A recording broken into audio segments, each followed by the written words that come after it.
abayobozi b'inzego z'igihugu cyacu, bavandimwe muteraniye hano, rubyiruko, bana bacu, esteemed friends of Rwanda, mwiriweho. Tariki ya 8 Mata 2019 twari hano dutangira ku mugaragaro ubusitani bw'urwibutso. Uyu munsi tukaba twongeye guhurira hano mu gikorwa cyo gutaha umurimo mwiza twakoze hano hantu, ndetse tunakomeza kwibuka abacu bishwe muri jenoside yakorewe Abatutsi mu 1994. Akenshi bavuga ko ubusitani ari ikimenyetso cy'ubuzima, kandi nubwo ubusitani butashye uyu munsi bubumbatiye amateka yacu atuvuna, iyo ubuye amaso ukabona ubwiza bw'ahantu nuko hatoshye, wumva umutima uruhutse. Banyakubahwa muteraniye hano, babyeyi, bavandimwe, rubyiruko, bana bacu, ngurwo rero u Rwanda twubatse muri iyi myaka 28. U Rwanda twubaka dukunze kandi tuzanakomeza kubaka. Ndetse no mu gihe cy'izuba rikakaye cyangwa se ibihe bigoye tunyuzwamo, ruzakomeza gutohagira. Munyemerere nze kugira icyo mvuga mu rurimi rw'amahanga kugira ngo abashyitsi bacu nabo babashe gukurikira ubutumwa bw'uyu munsi. Chers invités, chère jeunesse rwandaise, votre présence aujourd'hui, votre implication dans cet exercice de commémoration et de défense de notre histoire, l'agonie d'un dernier souffle d'1 million de victimes nous en dit tellement sur l'âme de ce pays. Soit qu'il fut un jour atrophié par une division préméditée, un stratagème d'individus et d'institutions assoiffées de pouvoir, qu'il fut un jour incendié par une haine fondée sur une pseudo-science, une manipulation de notre histoire et culture sociale, que la perception de l'appartenance ethnique fut en notre passé utilisée comme un bouc émissaire pour tous nos conflits et dilemmes sociaux, ce pays que nous aimons tant est aujourd'hui uni. Il est uni dans la détermination d'honorer ceux qui ont payé de leur sang pour cette déchirure injuste, lâche et barbare. Mesdames et messieurs, le Rwanda est effectivement ouvert vers le monde. Mais comment nous assurer, chers invités, que ce monde est adéquatement informé pour qu'à son tour accueille et collabore avec notre jeune nation unifiée?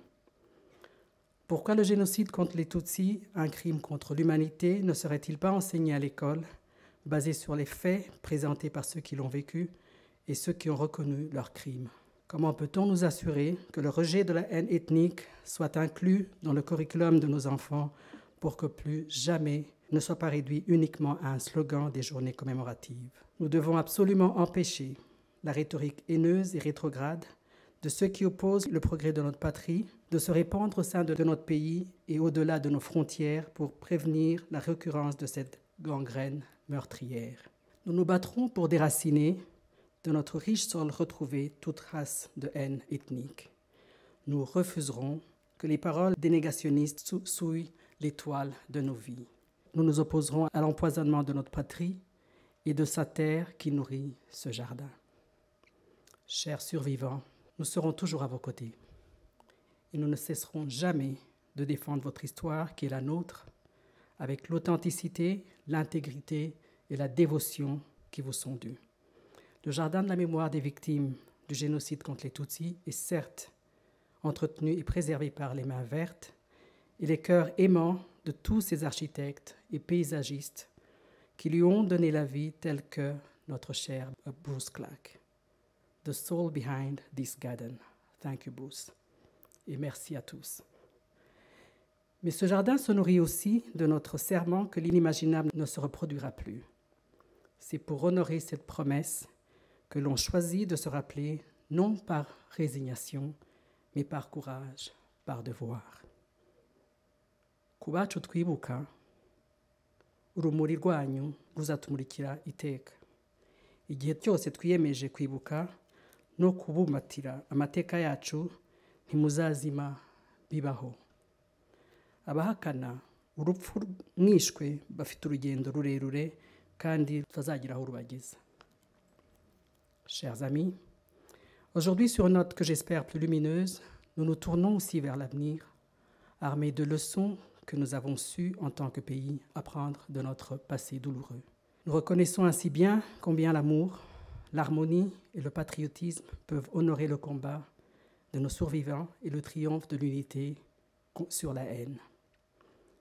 Chers invités, peu importe votre position géographique ou la langue dans laquelle vous vous exprimez le mieux, tant que le Rwanda est votre terre, mère ou celle de vos ancêtres, tant que vous désirez l'unité et l'harmonie pour notre pays, le Rwanda vous offrira toujours un sanctuaire de l'affection et de la protection.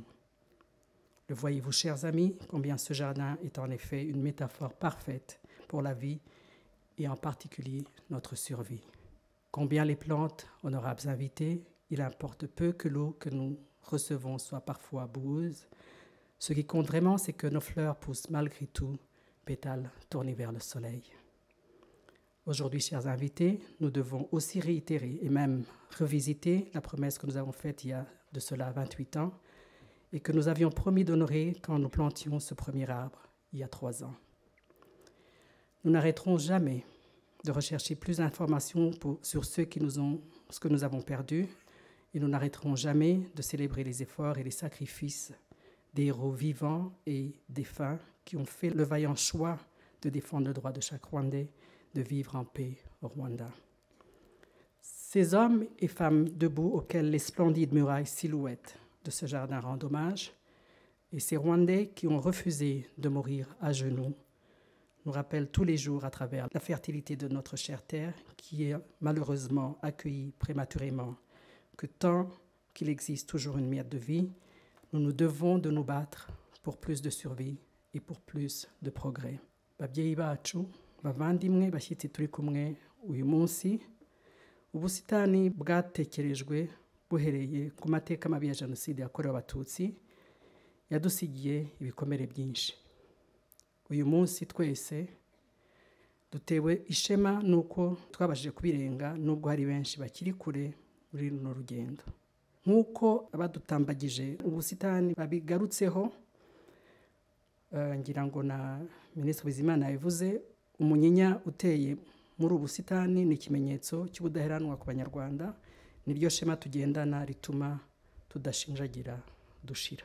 Igishanga kitwibutsa byinshi nk'Abanyarwanda, kuko ubukonje n'isayo y'ibishanga yabereye benshi ubuhungiro, babona bukira batyo.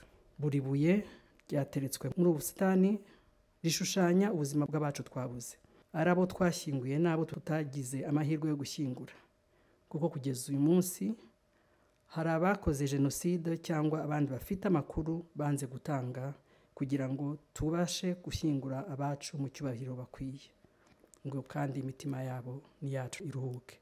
Icyifuzo cya buri wese ni uko ubusitani bukomeza kutubera ahantu hadufasha kwibuka no kwiyubaka.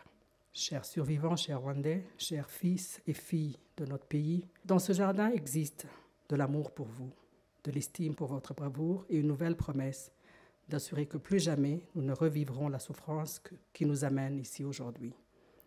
Cet amour, ce respect et ce serment vivent à travers chaque fleur, chaque plante, chaque pierre, chaque symbole qui nous entoure. Puissiez-vous trouver du réconfort ici. Puissiez-vous utiliser ce jardin pour vous enrichir en connaissances sur notre histoire. Et puissiez-vous être inspiré par ce jardin et par la vie qu'il respire, à vous battre pour notre cher pays contre les négationnistes, les déserteurs et contre ces brebis égarées. Bavandimwe mwese muri hano, bafatanyabikorwa, nshuti z'u Rwanda, rubyiruko rwacu, ku bafatanyabikorwa bacu, abanditsi n'inshuti z'u Rwanda, mwese mukomeza kubana natwe mu rugendo rwo kwiyubaka no kurinda amateka yacu, ntawabona uko abashimira. Dukomeze rero gufatanya kubwira isi ngo ntibizongera kubaho ukundi, never again. Dukomeze gushyira hamwe kugira ngo ibikorwa nk'ibi bibumbatira amateka yacu binadufasha kwigisha abato byiyongere. Igihe cyose tuje muri ubusitani bwo kwibuka bijye biduha imbaraga zo guhobera ubuzima no kugirana isezerano n'abacu ndetse n'igihugu ko tutazahwema kurwanira u Rwanda. Murakoze, mugire umunsi mwiza.